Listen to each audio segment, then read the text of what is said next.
Good morning, everyone, and welcome to Write for Your Life. I'm Caleb.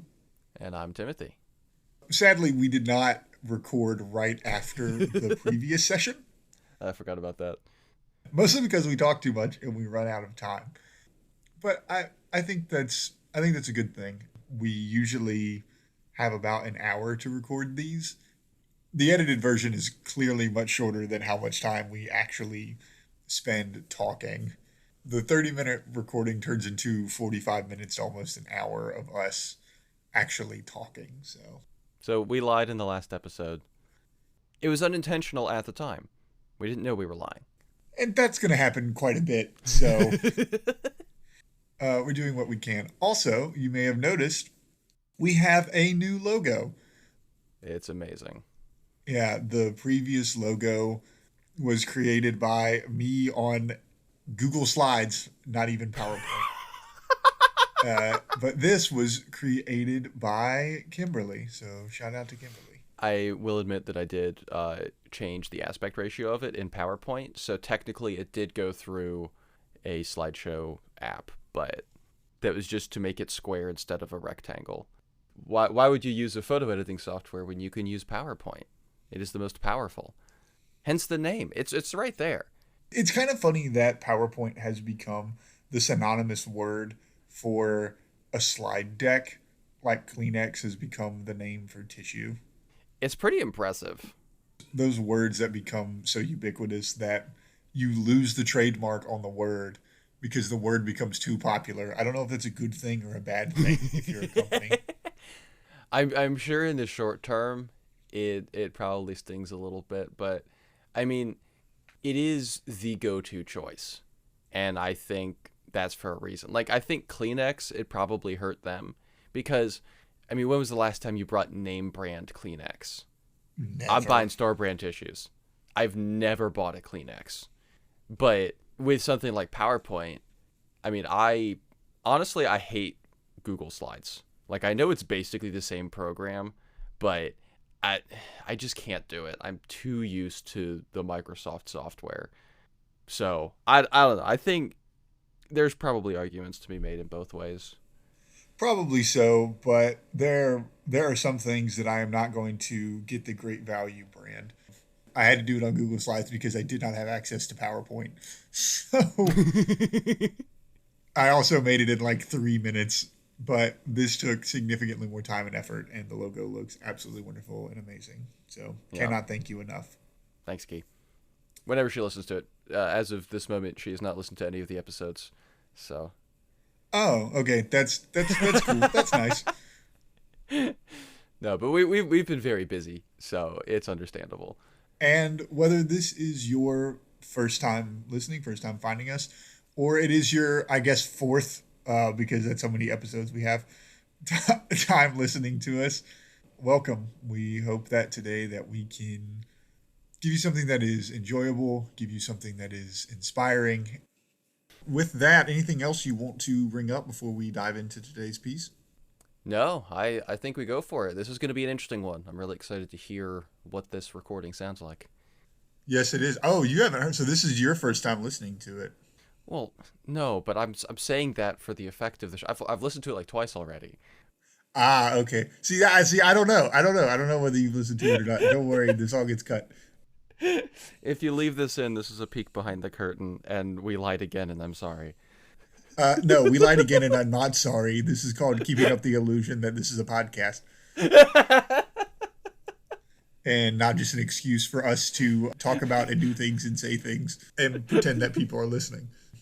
True, true, which is very cool, and we appreciate all of you. With that, we will see you on the other side.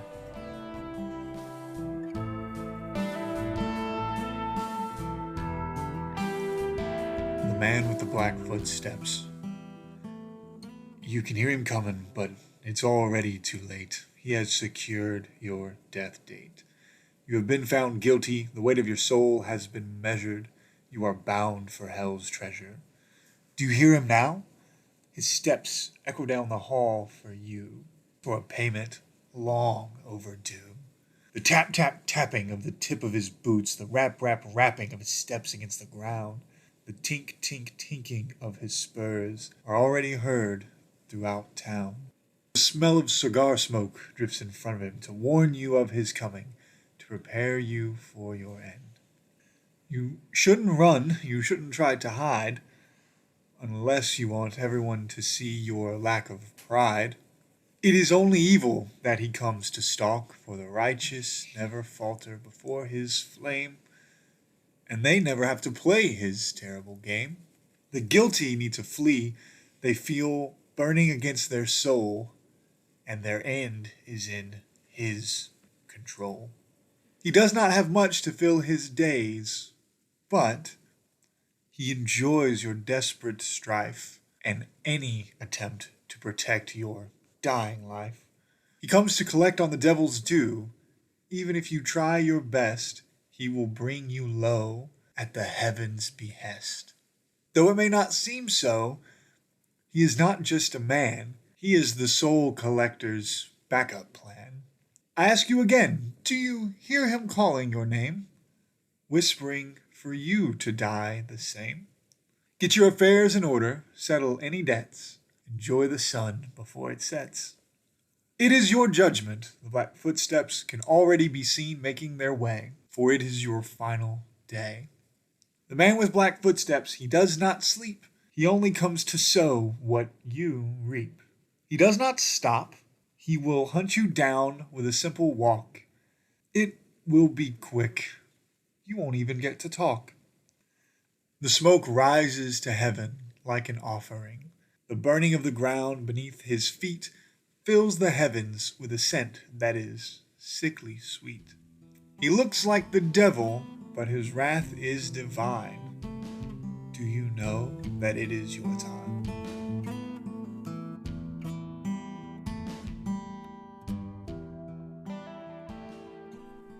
So, what did you think? Man, it's good. That is one where you reading it out loud really transforms it. I think the past few pieces have been interesting hearing it in your voice versus my own head voice, but this one just comes alive when you read it. Like it's spooky, it's eerie, it's a little bit horror inspired. And reading it is really interesting, but when you read it out loud and I hear it verbally going along, I just got sucked into it. Like I wasn't even thinking about, oh, here's the meaning behind this stanza, or here's what you did with this rhyming scheme or anything like that. It was just, I was in exactly the frame of mind that I think you wanted me to be in. I think this is a great example of why you wanted to do this podcast, because, I mean, it's so good. When I was going to read this, I sort of had two different interpretations of this, and maybe I'll record the other interpretation later. The one interpretation, which was what I originally had in my head when writing it, was this really frantic person reading it. Like from a horror movie, my initial thought was like this guy comes across this person who has like trembling hands and like really buggy eyes and is super freaked out and looks up at him and starts reciting this to him. That's not the interpretation I went with for this reading. Yeah. Instead, I went with the other idea in my head, which is someone is asking about him. And this is the response of like, who is this person? And it's like, yes, the man with the black footsteps. I can kind of picture how the other interpretation would go. I'm personally very happy you went with this one, because it elicits a feeling of dread more than it does fear, if that makes sense. And I think that really works well. The feeling of inevitability. That's the word. Yeah. And that's one of my personal favorite tropes when it comes to horror or action or anything like that, is there's a bad man coming. Just frankly, right? It is the John Wick Baba Yaga. It's that sort of feeling of okay, this person's coming, and you know they're coming, and you also know that there's nothing you can do. So on that vein, this is more for me, and you can cut this out if you feel like it. But was this inspired in any way by the book that I have read, or was it just like a similar idea in your head? So this was not based upon my first book, the book that you have read, or at least read the rough draft of. Mm-hmm. It is based on a different idea that I had. This was supposed to be, and this may still be, the main antagonist for a different book. Oh. This is the initial character concept for this person, where he's called the man with the black footsteps because everywhere he walks, he sort of leaves this, I don't know if it's shadow or if it's burn, but Mm-hmm. all of his steps leave black footprints, black footsteps wherever he walks. And that builds this mythos, that builds this dread around this character. Because I'm sure that if you walked about and you were walking around in downtown, you saw a bunch of black footsteps walking, you'd be like, that's kind of odd. But then if you saw a person actively leaving them as they were walking, you'd be like, oh no, I don't know why this is bad, but it's bad. Yeah. Yeah. I would drive home at that point. I've already started writing this book. I've written the opening chapter for it. I have the character concepts. I have the main character. I have the antagonist. I sort of have a rough throughput of what everything is. A lot of the other pieces have been lesson pieces, or they have this like deep symbolic meaning behind them. And this is more of a character concept. That makes sense. It is very different from a lot of the other ones, and it's clear that it's just like, hey, this is we're going for a specific vibe here. There's not a moral or anything like that. Like this is just supposed to make you feel a certain way, and it does very effectively. Yeah, because the one thing that I wanted it to be, I I write about death very often. It is something Yeah. that's a recurring theme. I've even dubbed myself in my book as the scribe of death, the author, Caleb. And I like imagining these different versions of death. Particularly, I highlight in this one that he will bring you low at the heaven's behest, and he looks like the devil, but his wrath is divine. There's this crossover between him acting and being and looking like a sort of demonic being, but there's also this heavenly element to it as well. That idea that death more so is than it is good or evil. It simply is. It is a force of nature more so than a strictly good or bad thing. Yeah, it's almost like there's a uh I had the word just a second ago. It's not an order, it's something else. Not an order, not a calling. It's a really cool sounding word. But basically, it's like there is this spiritual Just Google it. Just Google it. yeah, hang on.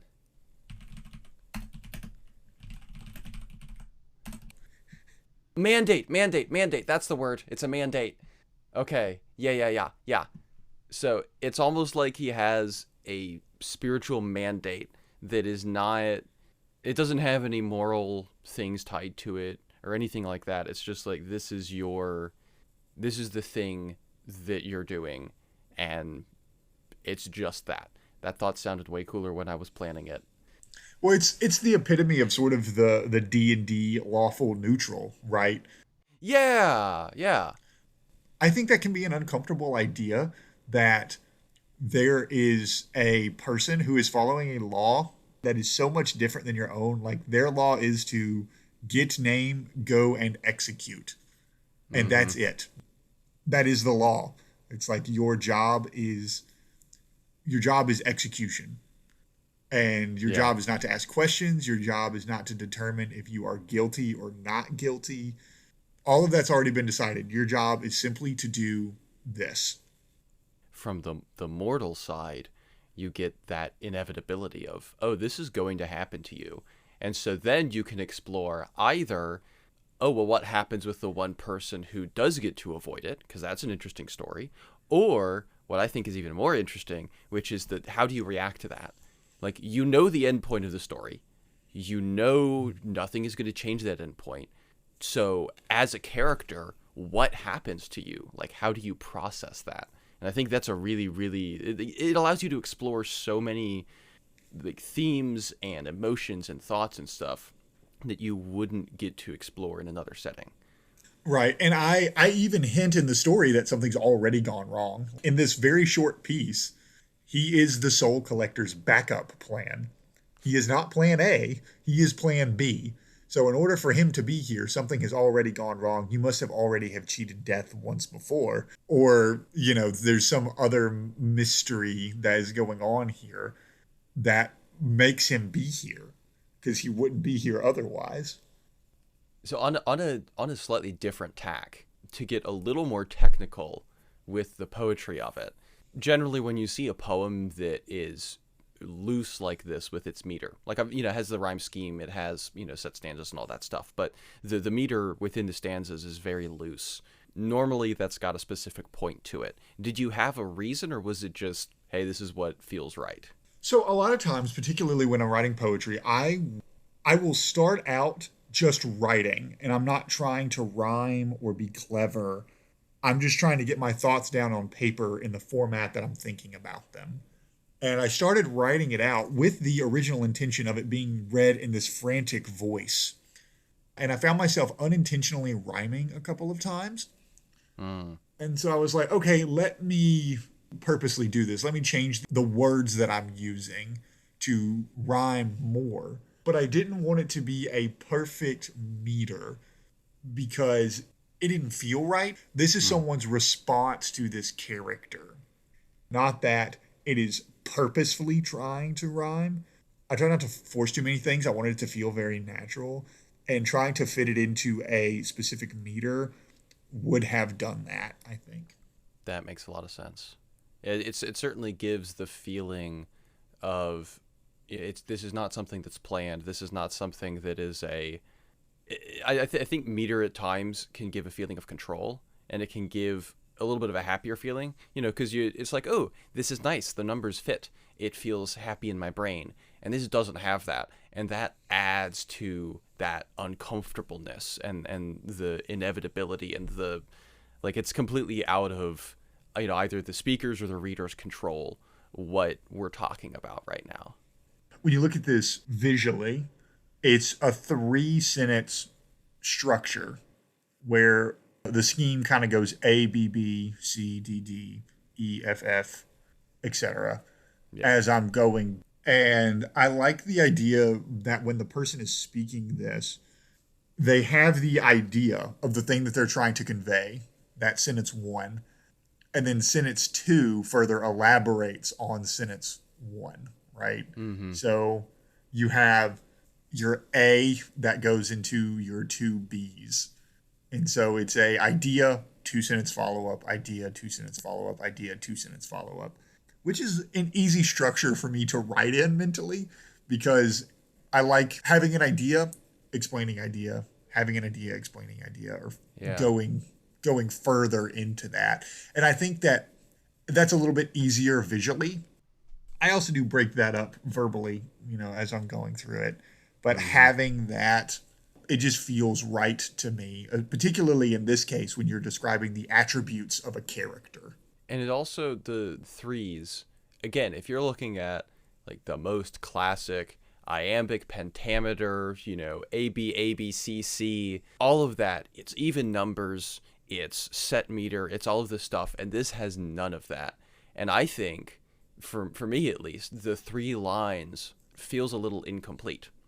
It feels like it doesn't quite fit, because whenever I've written poetry, just a sneak peek into my mind here, it's like I can't write outside of iambic pentameter. It's the only thing I can write in. Seeing this, it feels so much outside of what I'm comfortable with, and I think that just adds to what I experience when reading it or listening to it. Yeah, and I think for me, it's very hard to write in iambic pentameter. It's hard to write in a set structure. And I think it's because I've been doing this for so long. I have been writing short stories and little sorts of poems since I was since I was in 10th grade, a sophomore in high school. Um, and that's about a decade at this point. So I've had a significant amount of time to adopt and develop a writing style and a format that feels comfortable and natural to me, as well as have explored a variety of different other things that I enjoy writing about and other formats I like writing about. And to sort of reiterate a point that we've made, I'm not classically trained in this. I didn't take a creative writing class in college. Like all of my formal education is engineering and mathematics based. And even a lot of my reading, I don't often spend times reading poetry. I'm often reading other novels, or I am, watching movies or watching anime or doing something like that. So trying to fit a classic style poetry format can be very difficult for me at times. I have always been impressed by that. I think it's cool that you can just sit down and let your brain speak, and this is what comes out. That's really cool. I think what something to do if you're wanting to get started with this is get the idea on paper first and then get the formatting back later. It's like when you're cooking, right? Like you don't start out with a full meal. You start out with a bunch of ingredients. So line up all of your ingredients, all of the things that you would like to work with, all of the ideas that you have, and then you can combine them into a nicer piece. I know that's really good advice, and I know that's going to be so difficult for me because as soon as I started writing, even like, school essays and stuff like that, I have never been a rough draft person. I get the idea in my head. I'll maybe outline if it's a complex thing. I'll write down, oh, here's what I want in these sections. And then I will write, and it's almost like I cannot move past a sentence until it feels right to me. So I'm editing as I go. And in school, my first drafts were essentially my final drafts with a couple changes. And it took me a really long time to write the first draft, but then I was basically done. And I'm noticing the same thing happen with my book and with other things I've written. And I think breaking out of that, I know it's going to be good for me. I know I need to do it, and I need to just let the things I write be bad for a while so that I can practice getting them out. But man, that's tough. Oh, if you're a perfectionist, especially, it can be. This is something that I actually carry with me from my freshman year of high school, where I had to do a research paper on a on an author or a poet or something like that. Mm-hmm. And I forget his name, but he sort of has the life philosophy of like wabi sabi, which is a Japanese philosophy, I think, that sort of focuses on like the beauty of imperfection. Mm. And I take that approach when I write is let me just get this sort of beautifully broken, misshapen thing out and down. And then I can go back later and see what pieces of this that I do really enjoy and what pieces of this that I want to remove or edit or add to. And I think that is part of the creative process for me that sort of separates my work from, or at least separates my creative process maybe from other people, is I'm like, oh man, this is going to be a super rough draft. Like I'm writing a second book right now, and I each chapter winds up being about 1,000 to 1,100 words, and I know that when I go back, it's going to wind up being somewhere between 2,500 to 5,000 words. But that's not the point. The point isn't to get there first. The point is to get my idea down and then keep building and keep building and keep building and keep building. That is something that I should investigate more, I think, because I don't know if just me as a person, I don't know if I'll go all the way that you did. I don't think I'll go full Caleb, but I think a healthier dose of that in my life would probably be good.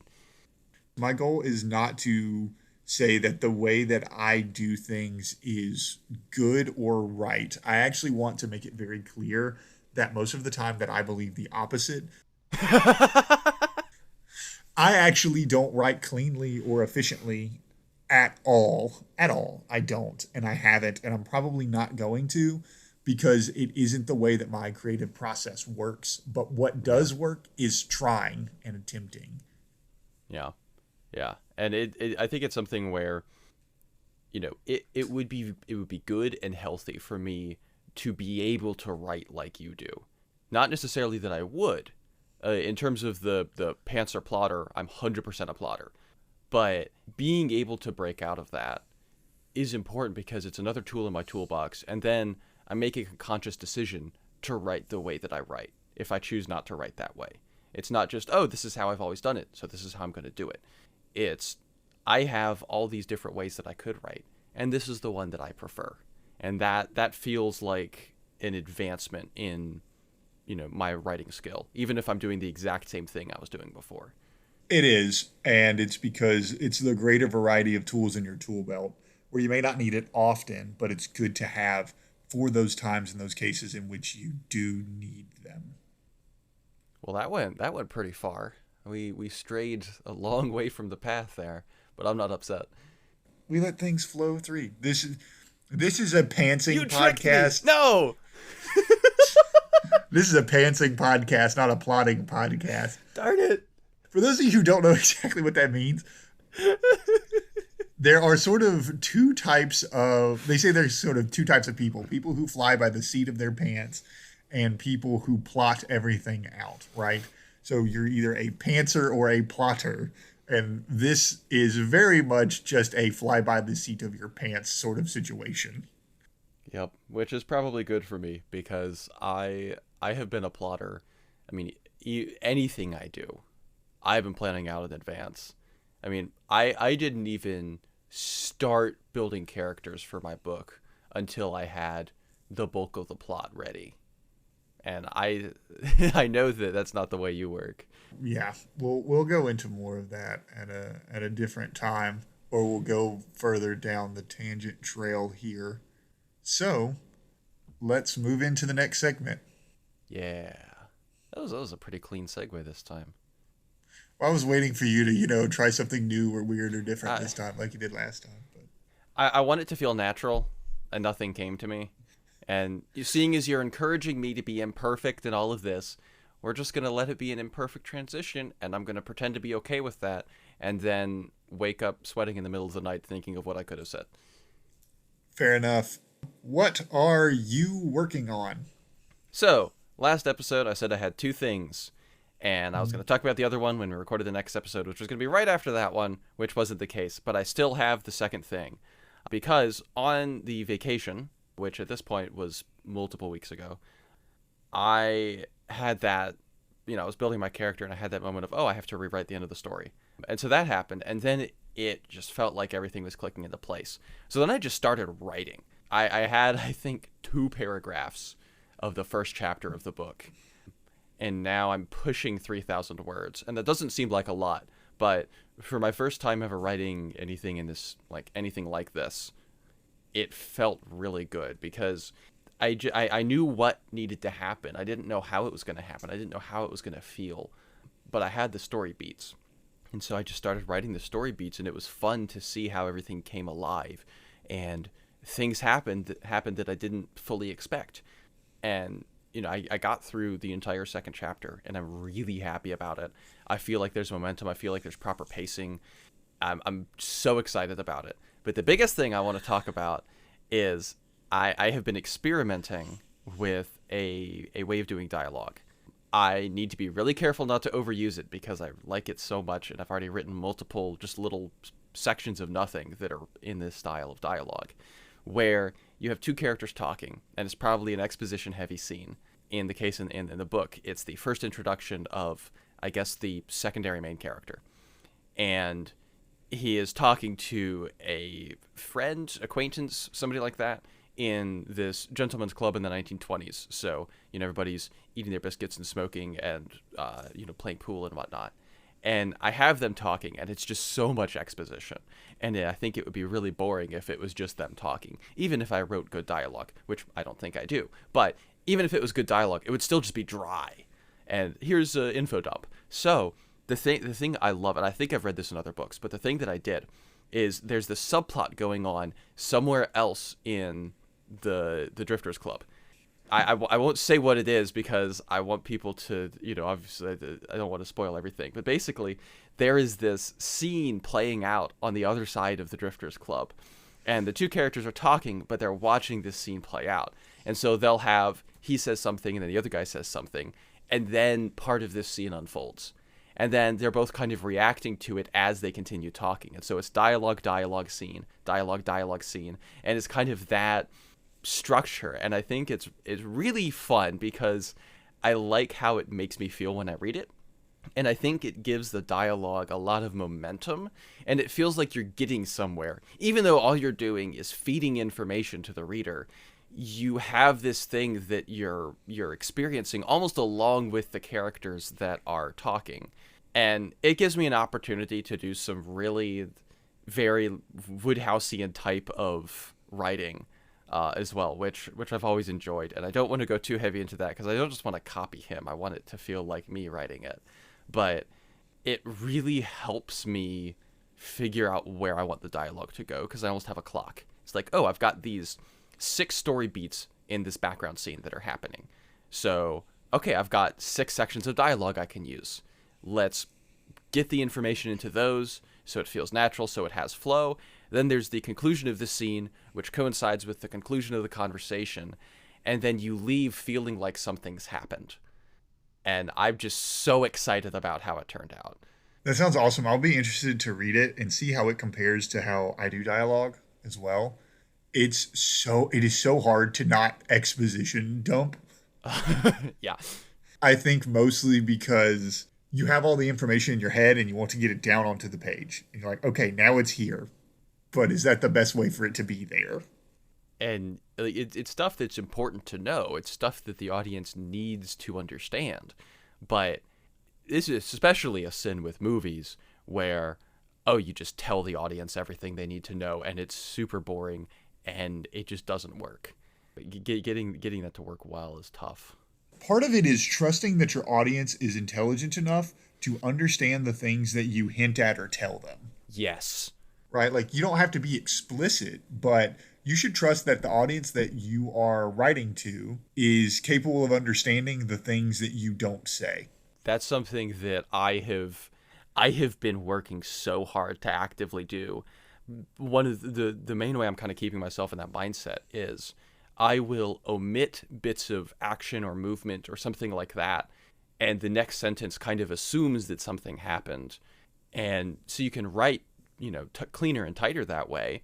And your audience is like, oh, I'm building this in my mind. You're not telling them every little movement that happened. Like, you don't have to say that both characters stood up. You can say, oh, this one character stood up, and then the other character does something else physical, and in your mind's eye, you assume, well, they probably stood up as well because they're both leaving. But you get 2 separate actions, and then you get a complete view of what's happening without explicitly telling the audience everything. Right, because that's where your writing can get bogged down. I've read some older books like a Jane Eyre where there is a significant amount of exposition that paints a scene, and it can paint it very, very well, but it can also muddle and slow down the pace. Mm-hmm. And maybe that's the point. Maybe the point is that it's very slow and that it's deliberate and that you're building a really complex, beautiful set piece within a very confined space. And so you need to understand a lot of these little details that are happening. Or maybe those things are completely irrelevant and you can omit them and let the reader fill out what the space looks like in their mind. Because you can't have nothing. The reader has to be able to imagine what's happening. They have to be able to see it. But you don't have to feed them everything. You can let every reader have a different image in their head of what's going on. Yeah, what have you been working on? This week, because we recorded on Monday and then we're now here on Friday, just for a little bit of background. I am hosting a version of Hot Ones for our friends that are up here. For those of you who don't know, Hot Ones is a YouTube show where the host interviews typically a movie star of some sort while they eat increasingly hotter and hotter chicken wings. And I'm playing as the host, which means that tonight I will get to eat like 50 chicken wings, which makes me happy and a little bit scared. So I have been working on gathering information in order to put together questions because they're not movie stars. I don't have, in prep for it, I watched the episode with Jennifer Lawrence. I don't have 10 years of their public history in order to be able to go through and find these fun little intricate details to be able to talk about things with. So as the host of this particular event, I have done what I called tactical espionage. And I have gone through and asked some of their friends or some of their close friends, what's some very weird niche information that you know about this person? So that way I can drop in their mother's name. I could drop in the name of their high school. I can mention their favorite foods. I can point out some personality quirks about them where they are like, how on God's green earth would you know any of this information about me? I asked. It's because I asked. That's how I know. And I think something to sort of bring this back around to writing is I often will do that with my characters to make them feel more alive. I will have a very specific quirk or piece of information to know about a character that has nothing to do with the rest of the book as a whole. It is simply to just give the character more breadth and depth and life. And I think it's also important to like know those things about your friends as well. I think is just some like weird things because they're your friends. Yeah. Well, I have just multiple things. I'm impressed how you brought it back around. That was really smooth. Also, that sounds so much fun. Are you going to be recording it? I have debated recording it or not. I may. Well, I'm bringing the laptop that I'm recording on because it has my questions on it. Yeah. I may. I honestly think, like, obviously, I don't want to ruin the enjoyment for anybody there, and it's probably more fun for them if it's just a thing there, but man, do I want to listen to this, because that is going to be so much fun, especially you as the host. It's such a perfect role for you. I think it could be fun. I'm going to have this laptop only because it's going to have my questions. I may ask if I can record it, and we'll see. Who knows? It definitely will not be ready by the time this episode airs, but maybe we'll keep it in the background somewhere. Maybe it'll be on a social media at some point or things like that. But I'll ask my friends and see what they think. I'm not doxing anyone too hard. Nothing that you can't find publicly available on the internet. I will say that. Oh, no deep dark secrets. No, dreams you had when you were 7 kind of thing. No, there's one of my friends in particular that someone found on their social media a flight that they took when they were in high school. And so I have the particular date and time and flight destination of a flight that they took 12 years ago. So, but that's sort of awesome. That's what I've been working on this week is that. I'm so excited to hear how it goes. Yeah, I'll link out to Hot Ones. They're incredibly popular. So, I mean, we're just dishing out free advertising for a lot of these already extremely popular things. Oh, I mean that we can kind of be like parasites. We can attach ourselves to them, and then they talked about this thing, so maybe they're popular too. Because that's how marketing works, right? I know business things. I am businessman. To be fair, marketing is not my strong suit. It's why I never wanted to go into sales. Let's move into what has inspired us this week. I will let you go first.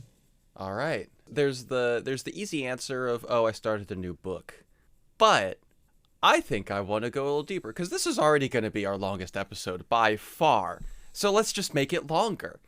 So me and my wife have bought this board game. It's called Clank. It's amazing. It's like a deck builder board game combination. Super well built. But we got the Legacy version.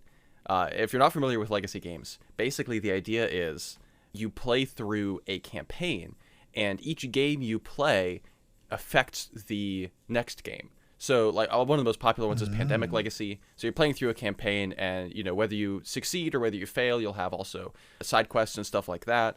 And that will affect your next game in terms of difficulty, in terms of power level, in terms of, like, what the story is. And one of the best things about Clank Legacy is that you can play it as just a normal board game afterwards. You don't play through the Legacy and then it's done. You just have a unique copy of the game after that. So, again, plug for something that's super popular, super amazing game, absolutely worth it. Go pick it up. But because it's a Legacy game, it has this story, and it's reminiscent of a Choose Your Own Adventure, where you have this little book, and you know things will happen. It'll tell you, hey, go read page 72, and you'll read page 72, and it'll tell you to do a thing, and you have choices at the end sometimes and stuff like that. But it's been really interesting reading the dialogue in that little book, because they don't have much time to give characterization. They are just communicating something with some flavor text, and then you have your mechanics.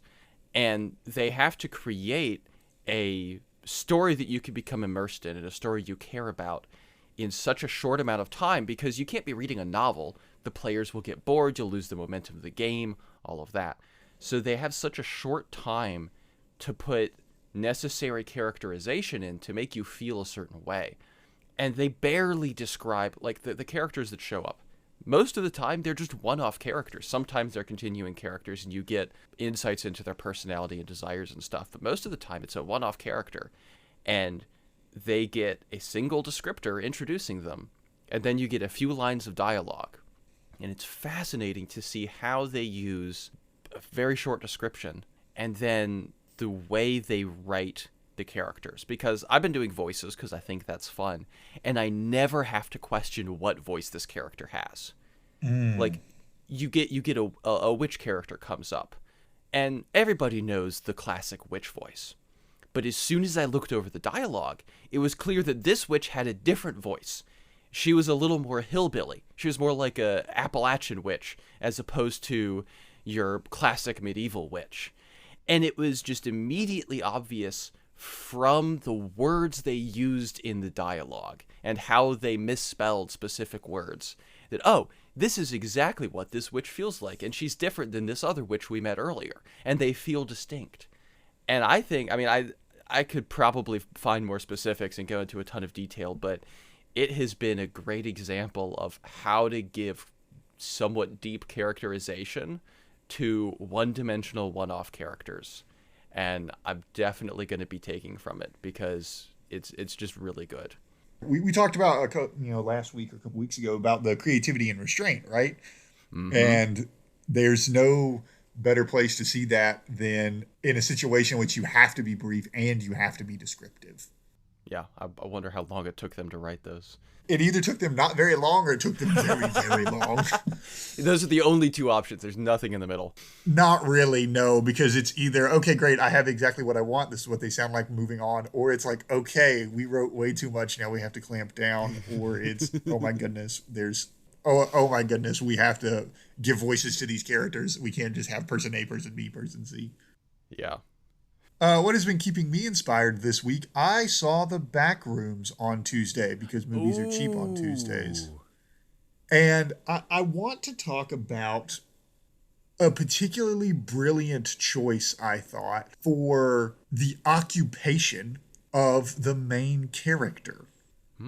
So for those of you who don't know, the Backrooms is a horror movie that's come out recently that is essentially about liminal spaces, about this weird, eerie feeling that you get from something like a large open warehouse, or this sensation that you get where imagine being like alone in an airport where you know there's supposed to be people around, but there's just no one around.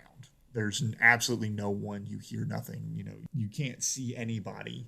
It's that sort of feeling that it conjures.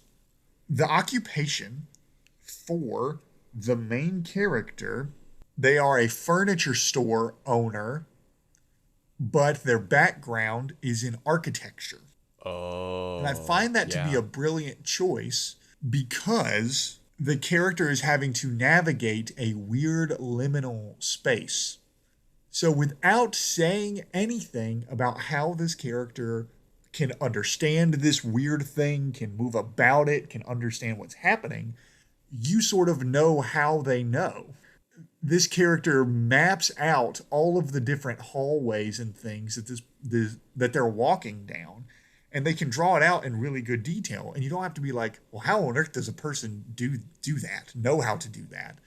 Because you're like, oh, this person is an architect. They understand spaces and floor plans and dimensions and hallways and how things can loop back around onto one another. They can understand all of this. I think being a furniture store owner, they can understand when something is like they're walking around a space and the set dressing, it's like, okay, well, here's this chair that you saw in a scene earlier. Well, now here's this chair again, but it's like weird and off and wrong. So it gives you a bunch of items to sort of mentally track. And when you see them again, you're like, that's not quite right. It's close, but it's not quite right. And it can play with a lot of those things without having to explain it or say it. You just kind of understand and know. It's what we talked about earlier.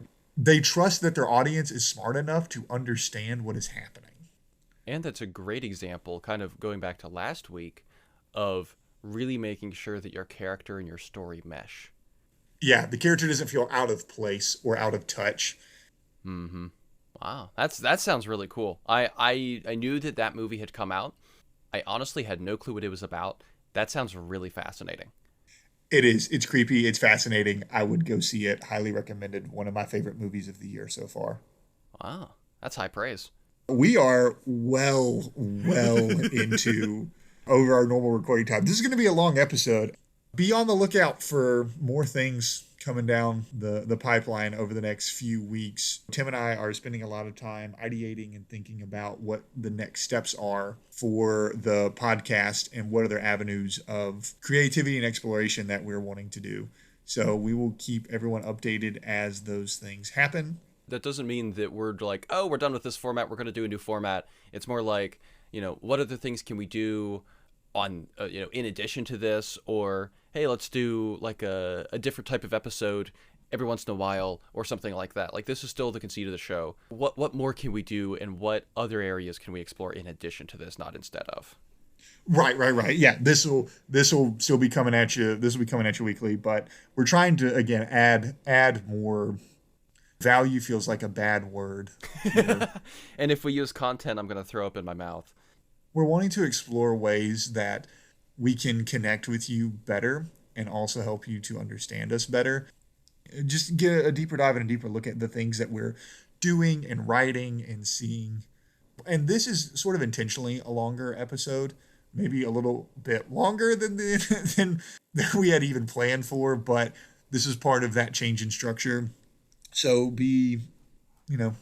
just be prepared. This is a living, breathing product. So at least part of the reason why this is a much longer episode is because of some listener feedback about wanting to hear more about specific things. So if you have that feedback, we actually listen. We've implemented a lot of feedback so far. A lot of the ideas in the future are at least inspired by what you guys have told us. So keep that coming. We don't promise to use it, but we will at least consider it. And it's really useful to know not just what we want to do, but what you guys want to hear. Yeah. And Tim, how can they leave that feedback for us? Hey, smoothest segue ever. ctwriteforyourlife@gmail.com. Or if you know us personally, you can text us or message us on Discord, but I will not release either of those. Not yet, anyway. You can leave feedback in the comments below, or you can also write a review for us, and we will be looking at those as well. As usual, we will have descriptions and links in the show notes to a lot of the different things that we have talked about today. And Caleb's Substack, where you can find all of the writings that we read from, posts a new writing every Wednesday morning when this podcast comes out. So you get a double fix of Caleb in your life, which is always a good time. And with that, keep writing, keep listening, keep being inspired.